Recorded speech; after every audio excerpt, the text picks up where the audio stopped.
Are you tired of putting things off until tomorrow? And then tomorrow's tomorrow, and tomorrow's tomorrow? Today on this video, I'm going to show you how to beat procrastination, go from excuse maker to action taker, and get it done now. I'm going to show you that no one has a procrastination problem. People think they have a procrastination problem, but I've never met a person in my life with a procrastination problem. Procrastination is never the problem. Procrastination is always the symptom of the problem. And in this video, I'm going to show you why you keep putting things off. The reason people procrastinate, any of us, is because we are associating more pain than pleasure with the actual getting of this thing done. If I just change it and I start associating more pleasure than pain to this activity, I'll get the thing done. Now, the interesting thing about it is, regardless of the thing, it's like we think, well, I'm just procrastinating this thing because this is the thing that I don't like to do. No, you're procrastinating because of how you're using your mind or avoiding using your mind. But I'm going to show you how to use your mind in such a way that procrastination will never be something you have to deal with again. You'll just get it done, and you'll understand how to get it done in real time when you're tempted to procrastinate. Everybody ready? Shout, I'm ready. Ready. Okay, here we go. So this is how it works. This is you. And by the way, not only does this work in helping you not procrastinate, it'll also work in helping you help other people when you're communicating with them not to procrastinate. It'll help you help your spouse to stop procrastinating. It'll help you help your children stop procrastinating. It'll help you, if you're a teacher, help your students stop procrastinating if you understand this principle. So, this is you. These are the facts. And you observe the facts. Maybe you see them. Maybe you hear them. And when you observe the facts, the very first thing you do is you put a frame around the facts. And that frame has a positive aspect and a negative aspect. Now, the positive and negative aspect of the facts have to be there in order for the fact to be there. What does that even mean? What it means is there's no such thing as a purely positive fact. And there's no such thing as a purely negative fact. And so what happens when we put this frame around the fact is that frame is in the form of a focus in our head. And that focus in our head, if we're focused on the positive aspect of the fact, it makes us happy or it energizes us so that we can go and take that action. But if we focus on the negative aspect of the fact, it makes us sad or some negative emotion, so we avoid whatever that activity is. Now, as soon as I create a frame around the fact and I start focusing on either the positive or the negative, the first thing I do is I start building a belief. And it doesn't matter if the belief is true. It's my belief. People think that they believe things because they're true, but here's the reality. People think things are true because they believe them. And if you can become self-aware enough to know that the things that you are believing are true, you're believing they're true because you think them rather than you think they're true because you believe them rather than thinking that you believe them because they're true. Just be aware of that. And it may be true, but the reason you believe it is because you think it's true. Are y'all tracking? Okay. And so the first thing I do when I focus on the fact, I focus on the fact in my head, then I develop in my mind, I develop a belief. And that belief also has a positive and a negative. If I'm focused on the positive aspect of the fact, that belief manifests in my life as faith, which faith without works is dead. What does that mean? That means if I really believe something, I'm going to do something about it. But if I'm focused on the negative aspect of the fact, then it's going to manifest a belief called doubt. Now, here's the thing most people don't understand. Faith and doubt are both belief. Most people think that faith is belief and doubt is the absence of belief. But doubt is not the absence of belief. Faith is belief in the outcome I desire. Doubt is belief in the outcome I don't desire. And so it's not that, well, a person who has faith doesn't have doubt. Everybody who has faith has doubt. You doubt the opposite of the thing you have faith in. And everybody who has doubt has faith. They have faith in the thing that's opposite of what they're doubting. And that's just how life works. And so what we have to do is we have to be aware and hyper intentional about what aspect of the facts we focus on. Because the aspect of the facts we focus on cause us to believe things that affect outcomes in our lives. I really hope I hope you are wrapping your minds around what I'm saying. And so what happens, people don't, that's why, have you ever heard the phrase, if your attitude is right, the facts don't matter? This is why. If your attitude is right, what kind of attitude do I need to have? Well, I need to have, I don't know about you, you have the kind of attitude you want to have. I need to have the kind of attitude where I'm focused on the positive aspect of the facts as often as possible, unless focusing on the positive aspect of the fact is going to put my life or health or family or finances or something that's important to me in jeopardy. If focusing on the positive aspect of the fact does not somehow put me in jeopardy, how could focusing on a positive aspect of the fact? Let's say somebody's breaking in my house. And I think, oh, they're just breaking in my house because they want to come say hi, right? I'm focused on, that's an erroneous belief that could cause me harm, right? And I'm focused on the positive aspect of the fact. Now, is it possible that somebody could be breaking into my house because they want to come say, I mean, that possibility exists, but what's the likelihood? Not likely.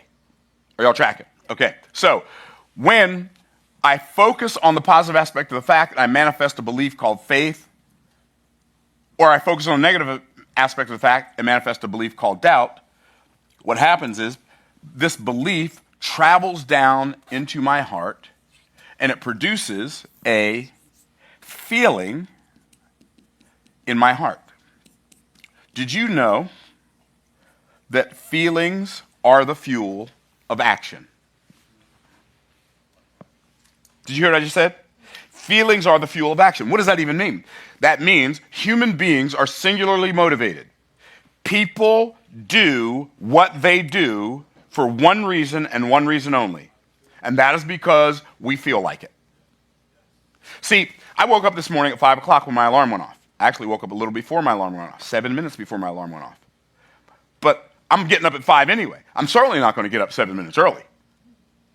And when my alarm clock went off, I did not push snooze. Why didn't I push snooze? Because I knew I had a limited amount of time to work out and then take a shower and get dressed and get here so that I could go live today on YouTube. I had a limited amount of time.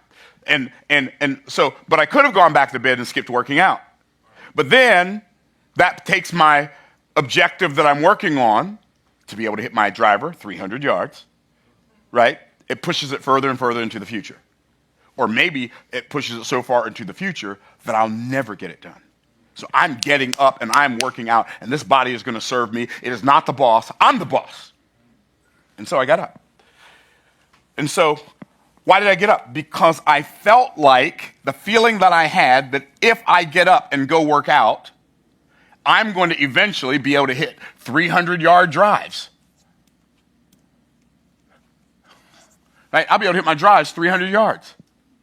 But if I don't get up, I'll keep dribbling out there 200, 200. Yeah, but you're 64. You shouldn't want to. Okay, you do what you're going to do when you're 64. By the time I'm 65, I'm going to be hitting my drive 300 yards. Okay, so I get a feeling in my heart. Now, the feeling in my heart is going to be determined by the focus in my head, whether it's causing me to manifest faith or doubt. If while I'm focused on the positive aspect of the fact, I manufacture a belief called faith, then that faith is going to cause me to have a feeling called anticipation. Anticipation is it's the energy I get when the outcome I expect is desirable to me.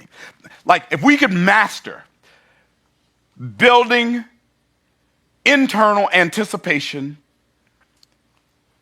intentionally, it would change our lives forever. And by the way, most people have almost no practice. Most of the anticipation that we get, someone outside of us creates it. Like Apple is very good at creating anticipation for the new iPhone. But what if you were as good at creating anticipation for getting in shape, or for creating wealth for your family, or for whatever, getting a promotion at your job? What if you could intentionally build as much intentionality or anticipation intentionally for that as you allow businesses and corporations to build for you? Like when you wake up and you pick up your phone and you start looking at TikTok, or you start looking at Facebook, or you start looking at Instagram, or you start looking at YouTube. What if you could build anticipation for things that move the needle in your life, like they've built anticipation in you for things that don't move the needle in your life? Okay, y'all tracking. And so anticipation is like that feeling you get on Christmas Eve when you know what you're getting, and you're a little kid, and your parents send you to bed early, and you can't sleep. Why can't you sleep? Because you're being energized by your expectation of a magnificent future in less than 12 hours. Right? Anticipation energizes us. But if we're focused on the negative aspect of the fact, then the feeling in our heart, or that we're going to manifest doubt, and the feeling in our heart is not going to be anticipation. It's going to be anxiety. Anxiety is the thief of our dreams. This is why Jesus said, be anxious over nothing. He said, be careful for nothing. I mean, he said, take no thought for the morrow. That means don't be anxious about tomorrow. Why did he say that? Here's what he's saying. Jesus is saying, stop wasting today's energy worrying about tomorrow's problem. And every time you feel yourself having anxiety over something, by the way, anxiety, let me show you what anxiety feels like. Your hands sweat. Your heart palpitates. Your breathing gets shallow. Your mind races. And you're so exhausted you can't do anything but sit down. That's what anxiety is. Anticipation is the energy I get when the outcome I expect is desirable to me. But anxiety is wasting present energy. What is it? Wasting my present energy on a future outcome that's undesirable to me. See, most people mislabel anxiety as fear. And if they didn't get the diagnosis right, they can't find a cure. They mislabel anxiety as fear. They say, well, I have a fear of failure. There's no such thing. I have a fear of success. There's no such thing as that. I have a fear of rejection. There's no such thing. You say, yo, no, yes, there is. I have it. No, you don't. See, fear is caution over a real and present danger. So last night, I went to my house to check out the progress that these contractors are making because I just got back in town yesterday. And when I came out of my house and came out to get in my car, I'm looking around, and I had a little bit of hyper-awareness, fear. Why? Because my son-in-law had just filmed a bobcat outside his house. And I didn't have my gun on me. Oh, I probably shouldn't have said that on YouTube.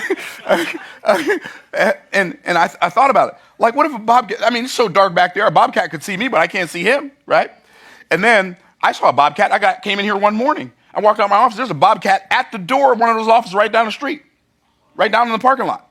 And so I came outside and I don't have my gun. Okay. So I had fear, but it was really anxiety because there was no bobcat there. Now, if I hit my ball too close to an alligator and I go up and I didn't see the alligator because I'm so focused on golf, I didn't see the big green monster-like alligator, and all of a sudden I notice, I'm like, ugh, right? That's not anxiety, that's fear. Why? Because there's a real and present danger. Fear is caution over a real and present danger. Anxiety is caution over a future imagined danger. So I'm imagining a danger in the future so vividly that it causes a physical reaction in my body now. That's anxiety. Are y'all tracking? Okay, cool. So when I focus on the positive aspect of the fact, builds faith, feeling of anticipation. Negative aspect of the fact builds doubt, anxiety, and which feeling I have is going to determine. So the focus in my head creates a feeling in my heart, and the feeling in my heart produces a function in my hands. What's the function in my hands? Well, it depends. If I have anxiety, the function in my hands is, if I have anticipation, the function in my hand is called power. I now have the power to act. This is how you overcome procrastination. Instead of envisioning it not working, you envision it working. And if you can't envision it working, like if you're, but I tried to envision it working and I couldn't do it, sit down and write out every positive thing that's going to happen in your life when it happens. And then read it out loud. And I know this works because I'm telling myself a different story. And I realize that when I have anxiety, the reason I'm having it is because I'm seeing something negative in my mind's eye. But if I write something down intentionally and I read it out loud, I'm saying something positive in my ears. And doubt is created in the eyes, and faith is created in the ears. That's why it says David encouraged himself in the Lord. Are y'all tracking? And so when I have anticipation, I have power to act, I'm not procrastinating anymore. When I have anxiety, the function in my hand is called powerlessness. I don't have the power to take action. And that powerlessness causes me to say I'll do it later when I have more power and I have more anticipation and I have more faith because I'm going to be focused on a positive aspect of the fact. And I don't even know that I'm doing that. All of those things I am doing unconsciously. But what if I start doing all of these things consciously? Here's what happens. If I'm a writer, I'll never have writer's block again. Because writer's block is actually expecting the book not to sell. If you knew you were going to sell 1 million copies next week, you'd get the book done yesterday. Well, I'm procrastinating doing my sales presentation. I have a procrastination problem when it comes to my sales presentation. No, you don't. What you have is an expectation problem. And you're expecting people not to buy. And you desire them to buy. So one of the things that I did to free myself from that is I stopped desiring people to buy. And I just became aware, if I talk to enough people and I do a presentation in front of enough people, some of them will buy.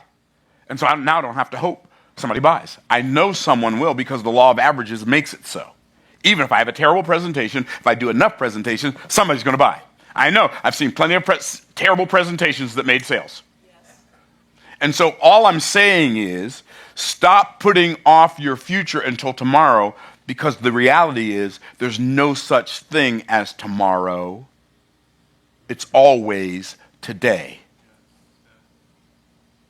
And so to overcome procrastination, I become hyper-intentional about my focus. And then, for me, it becomes now o'clock, and I go from excuse maker to action taker, and I get it done now. Thanks for watching.